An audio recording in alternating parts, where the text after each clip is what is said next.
Praze nepobyl jsem dobu dlouhou, do ciziny láká mne to zas.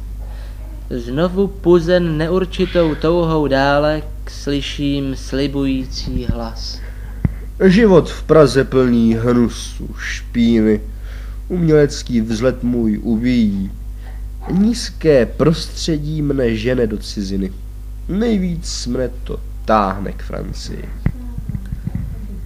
Veselo teď asi nadmíruje v této slavné zemi nevěry. Od církve tam stát se odlučuje, z far tam vyhánějí pátery.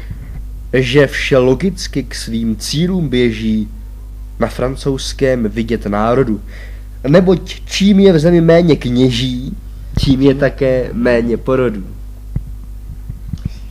Nebe zrcadlí se v moři smavém, krásný den je, pěkná pohoda. V zlaté záři slunce nad přístavem stojí americká svoboda. Světlo klouzá po hladině vodní, New York City mizí za námi.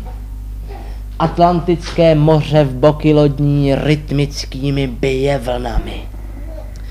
Na lodi jsou lidé na mačkáni, různé typy, různé maníry. Vsadil bych se, že z nás jeden ani nemá ještě první papíry.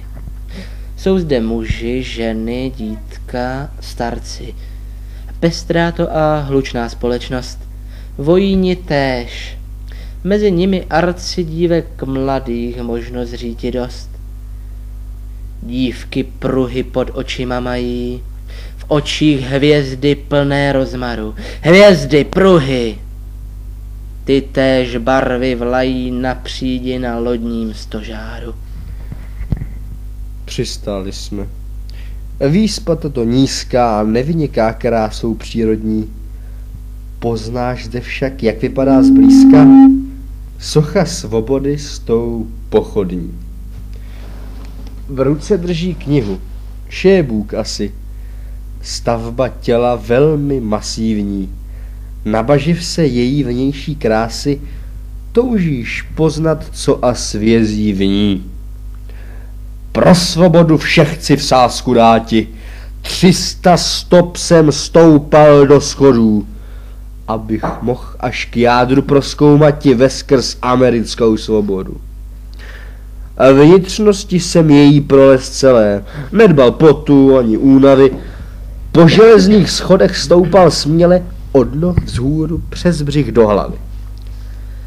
Co v ní vězí, vše poznali jsme šťastně.